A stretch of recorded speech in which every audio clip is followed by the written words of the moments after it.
Shalom, selamat pagi Bapak Ibu Saudara-saudara yang dikasihi Tuhan Yesus Kristus. Mari kita bersama-sama merenungkan firman Tuhan. Kita berdoa. Bapa Surgawi, terima kasih Tuhan untuk pagi hari ini. Kami boleh menikmati hari yang baru dalam anugerah Tuhan.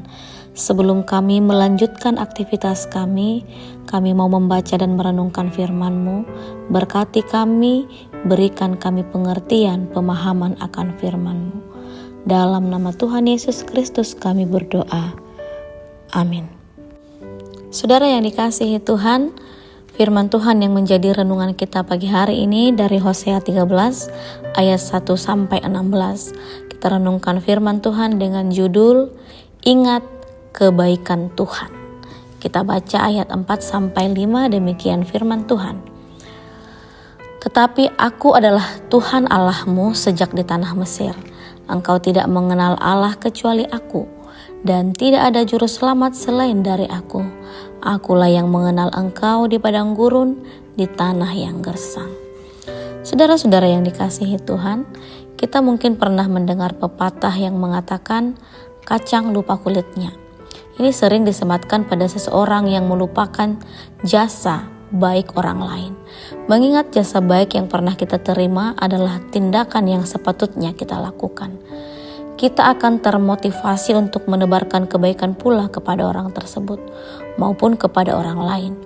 Dengan mengingat kebaikan orang lain, juga kita dapat terus menjaga hubungan baik dengan orang tersebut. Dalam bacaan firman Tuhan hari ini, Hosea menyampaikan isi hati Tuhan kepada bangsa Israel. Dalam kemarahannya kepada umatnya, Allah mengingatkan kembali kepada umatnya ketika mereka di Mesir dijadikan budak. Allah memperkenalkan dirinya sebagai Allah melalui Musa dalam Kejadian Keluaran 3 ayat 14. Allah juga kemudian menjadi penyelamat mereka dengan melepaskan mereka dari perbudakan di Mesir, membawa mereka keluar dari Mesir menuju tanah perjanjian dan menjadi bangsa yang merdeka. Tetapi apa yang dilakukan mereka sangat mendukakan Allah dengan perbuatan dosa mereka. Bangsa Israel tidak menyembah Allah yang sudah membebaskan dan menyelamatkan mereka. Bangsa itu membuat patung tuangan dan menyembahnya. Bangsa Israel menyembah berhala dalam ayat 2. Akibat perbuatan yang mereka lakukan, Allah menghukum umat Israel. Kerajaannya dihancurkan dan rakyatnya dibuang dan dijadikan budak dalam ayat yang ke-9. Hal yang sama juga Allah lakukan terhadap kita sebagai bangsa Israel rohani. Yesus adalah Allah yang turun ke dunia dan mau mati di kayu salib. Melalui kematian Yesus di kayu salib, setiap orang yang percaya kepadanya tidak binasa, tetapi beroleh hidup yang kekal. Kita menjadi anak Allah. Pengorbanan Yesus di kayu salib membawa pemulihan bagi kita umatnya.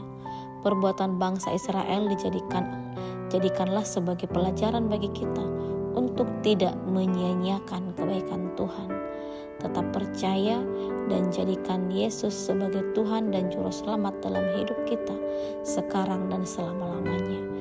Mari kita tetap mengingat akan kebaikan-kebaikan Tuhan dalam kehidupan kita, sehingga kita juga bisa menyebarkan kebaikan itu kepada orang di sekitar kita. Tuhan Yesus Kristus memberkati. Mari kita berdoa. Bapa di surga, terima kasih Tuhan untuk firman Tuhan yang sudah sampai kepada kami pagi hari ini, yang mengajar kami untuk terus mengingat akan kebaikan Tuhan, sehingga hidup kami menjadi berkat dan menyenangkan hati Tuhan. Kami mengingat akan kebaikan Tuhan dalam kehidupan kami, membuat kami semangat menjalani hari-hari kami, bahwa Tuhan yang baik juga akan senantiasa menyertai kami. Terima kasih Tuhan untuk firman-Mu. Dalam nama Tuhan Yesus Kristus kami berdoa. Amin.